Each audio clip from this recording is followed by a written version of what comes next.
How to transmute ideas into cash. Asa Candler and Dr. Frank Gonzalez had one characteristic in common. Both knew the astounding truth that ideas can be transmuted into cash through the power of definite purpose plus definite plans. If you are one of those who believe that hard work and honesty alone will bring riches, you can forget it. It is not true. Riches, when they come in huge quantities, are never the result of hard work alone. Riches come, if they come at all, in response to definite demands based upon the application of definite principles, and not by chance or luck.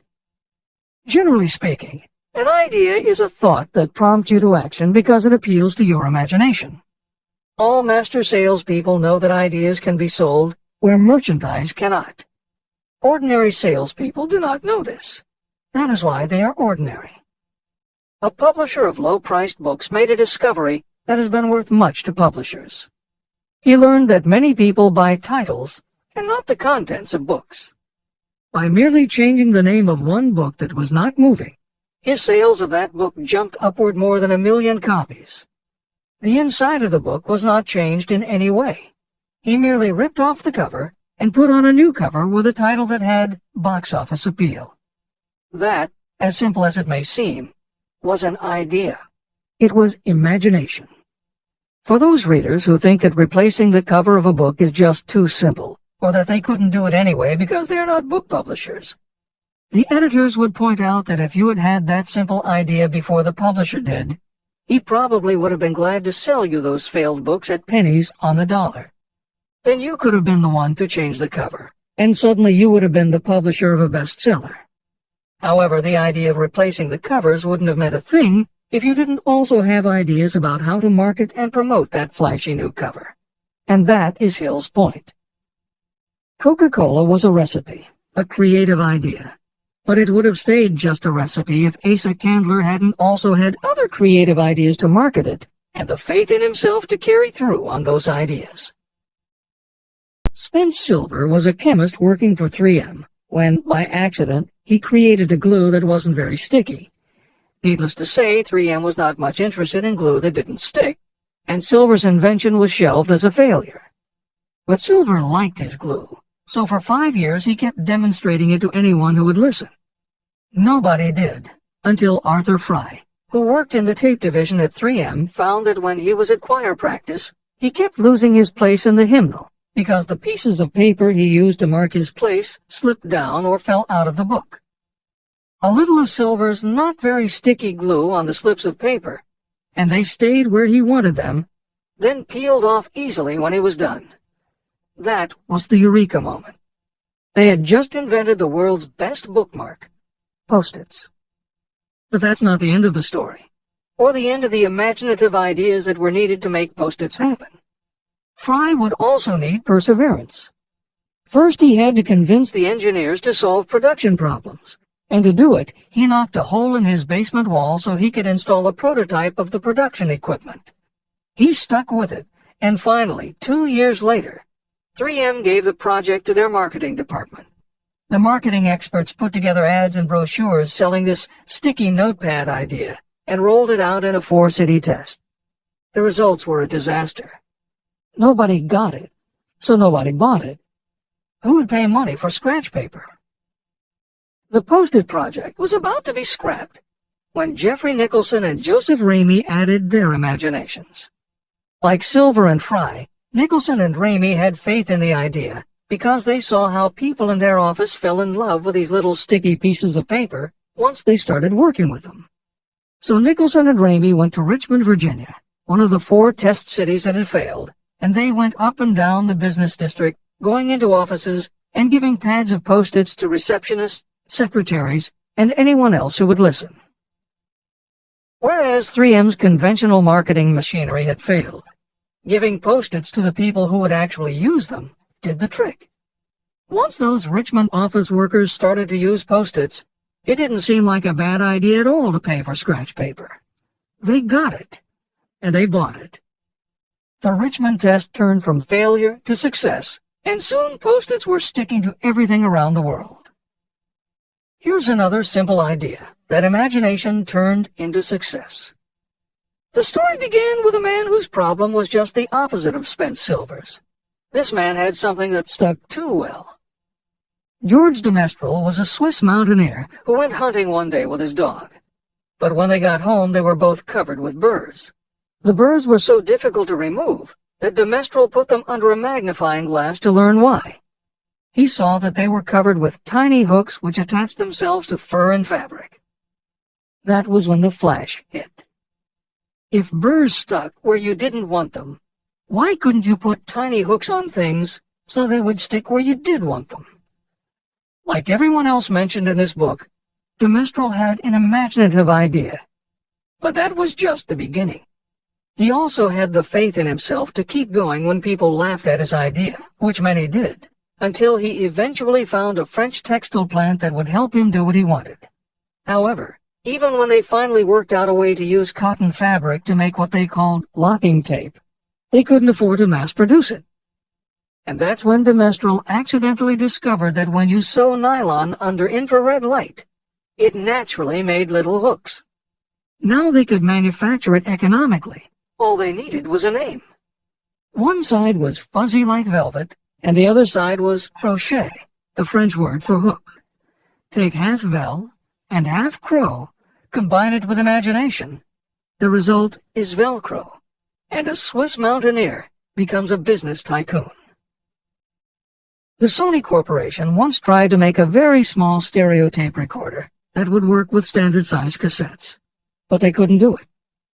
They could make a small playback machine, but at the time the electronics needed to also make it a recording machine just couldn't be made small enough. They concluded that the design was a failure. Then one day, Sony's honorary chairman, Masaru Ibuka, walked into the laboratory and saw that a few of the engineers were using the prototypes of the failed tape recorder to listen to music tapes. They didn't seem to care that it couldn't record. They just liked to be able to walk around listening to their favorite music. Then came the imaginative idea that made all the difference. Ibuka remembered that another division was working on lightweight headphones. That was the flash. Ibuka's imagination made the connection that the rest of the engineers had not. In Ibuka's view, they hadn't made a failed recorder. They had created a successful private stereo listener. They added the headphones, named it the Walkman, and it revolutionized both the music business and the electronics industry. Clarence Saunders was a grocery clerk in a small southern retail store. One day he was standing with a tray in his hands, waiting his turn in a cafeteria. He had never earned more than $20 a week before then, and no one had ever noticed anything about him that indicated unusual ability. But something took place in his mind as he stood in the line of waiting people that put his imagination to work. That was when he came up with the idea that this same self-serve concept would also work at the grocery store. Clarence Saunders took the idea to his boss. Naturally, his boss told him he was crazy. So Clarence Saunders quit his job, went out and did what he needed to do to raise the money, and opened the first self-serve grocery store. He called it Piggly Wiggly, and Clarence Saunders, the $20 a week grocery clerk, rapidly became the multi-million-dollar chain store grocery man of America. Sylvan Goldman was the owner of a number of Piggly Wiggly stores in Oklahoma, and like any good businessman, he spent a lot of time watching his customers go up and down the aisles, putting their choices into their baskets or net shopping bags. One night, while trying to figure out how to get his customers to buy more at one time, he found himself staring at a basket sitting on the seat of a wooden folding chair. Eureka! He called in his mechanic, Fred Young. They put some wheels on the bottom of the legs, added another basket below the seat, and the shopping cart was born. As this edition is being readied for publication, there are about 35 million shopping carts in America, and approximately 1.25 million new carts are sold each year. Thomas Stemberg, whom we also mentioned earlier, was another supermarket executive who watched his customers as they shopped. By this time, shopping carts were well established in supermarkets, and it was because his customers were pushing shopping carts up and down the aisles that he got his flash of inspiration. He was so sure of his idea that he convinced another supermarket executive, Leo Kahn, to join him. Together, They took the supermarket concept and applied it to selling office supplies. And in 1986, they opened their first store in Brighton, Massachusetts. They called it Staples. In 1989, they took the company public, and 10 years later, there were more than 1,000 Staples stores with revenues exceeding $7 billion. We'll end this commentary with another set of connected stories, which make the point that sometimes the most imaginative part of marketing is in the timing. If you were to go shopping in the late 1800s, it usually meant bartering with a merchant who would then have to get the goods from storage shelves kept behind the counter. In the 1870s, fixed pricing was just starting to be used by storekeepers. Merchants were trying the idea by setting out a table of merchandise that was all priced the same, usually 5 cents. Frank Winfield Woolworth was a clerk in a general store, and he convinced the store owner to let him try the 5-cent table idea. Although it worked, the owner wasn't impressed. So Woolworth borrowed $350 from his boss, and in 1879 opened his first 5-cent store in Utica, New York. It was an entire store full of goods where everything cost a nickel. A year later, he had 4 stores, and the 4th one, in Lancaster, Pennsylvania, was the first that he named F.W. Woolworth's 5 and 10 cent store. 20 years later, he had 238 stores.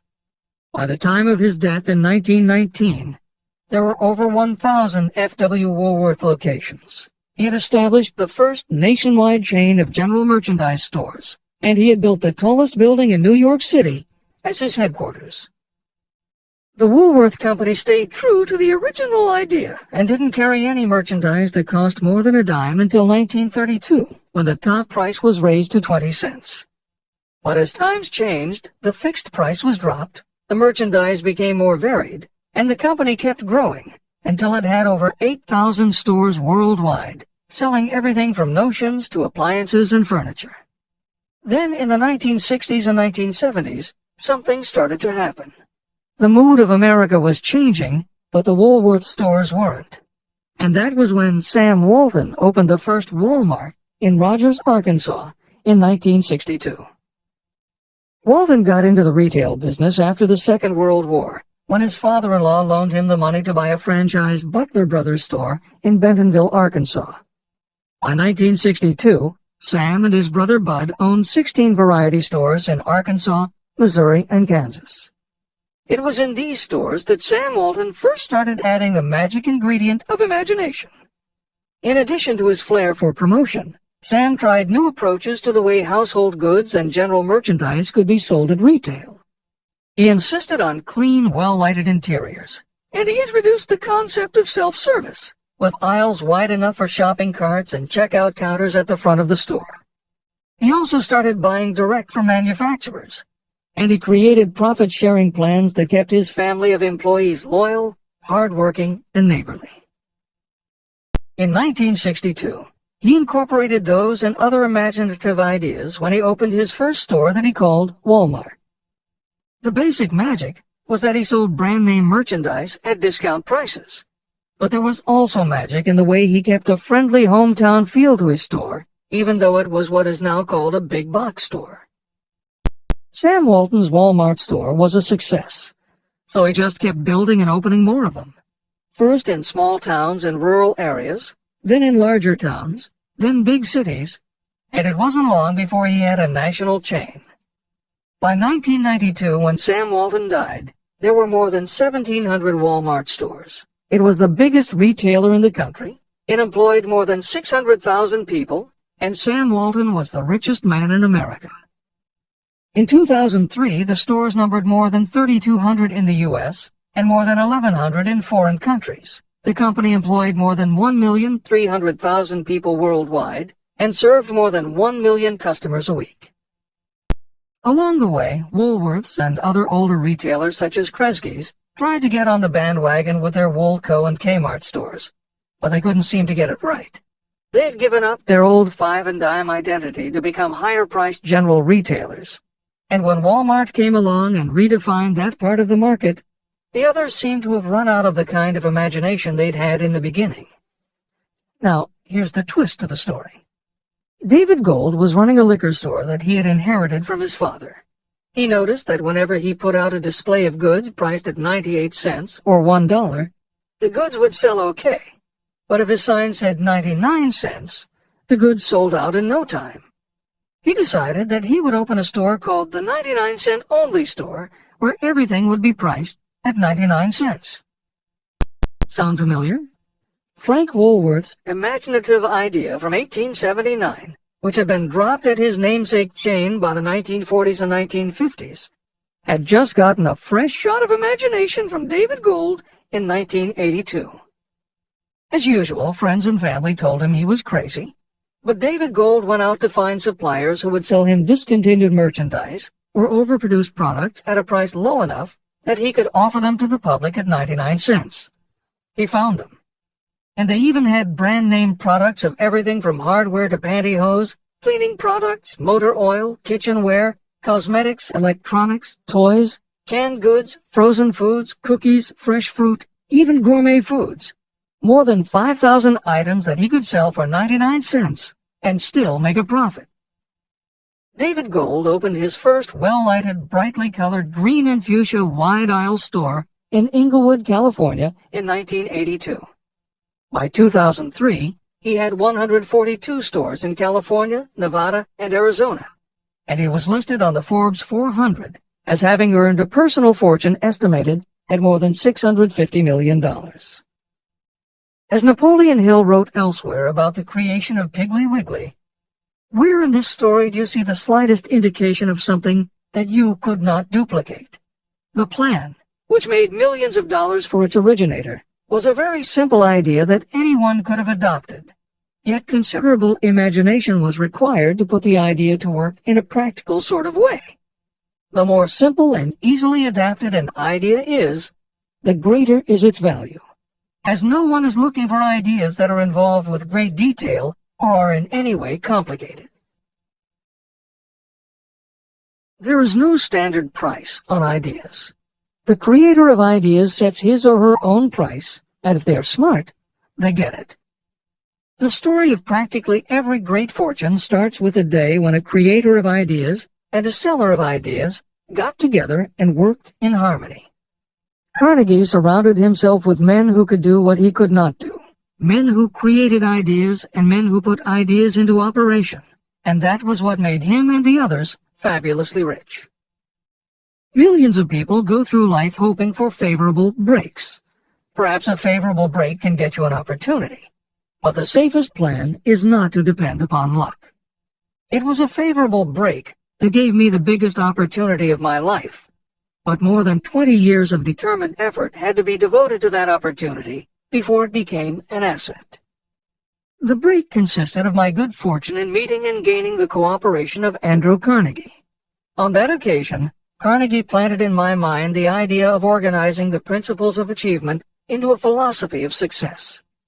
Millions of people have profited by the discoveries made in the years of research, and fortunes have been accumulated through the application of the philosophy. The beginning was simple. It was an idea that anyone might have developed. The favorable break came through Carnegie. But what about the determination, definiteness of purpose, and the desire to attain the goal, and the persistent effort of all those years of research? It was no ordinary desire that survived disappointment, discouragement, temporary defeat, criticism, and the constant reminding that I was wasting my time. It was a burning desire, an obsession. When the idea was first planted in my mind by Mr. Carnegie, it was coaxed, nursed, and enticed to remain alive. Gradually, the idea became a giant under its own power, and it coaxed, nursed, and drove me. Ideas are like that. First you give life and action and guidance to ideas. Then they take on a power of their own and sweep aside all opposition. Ideas are intangible forces, but they have more power than the physical brains that give birth to them. They have the power to live on after the brain that creates them has returned to dust. Tell the world what you intend to do, but first, show it.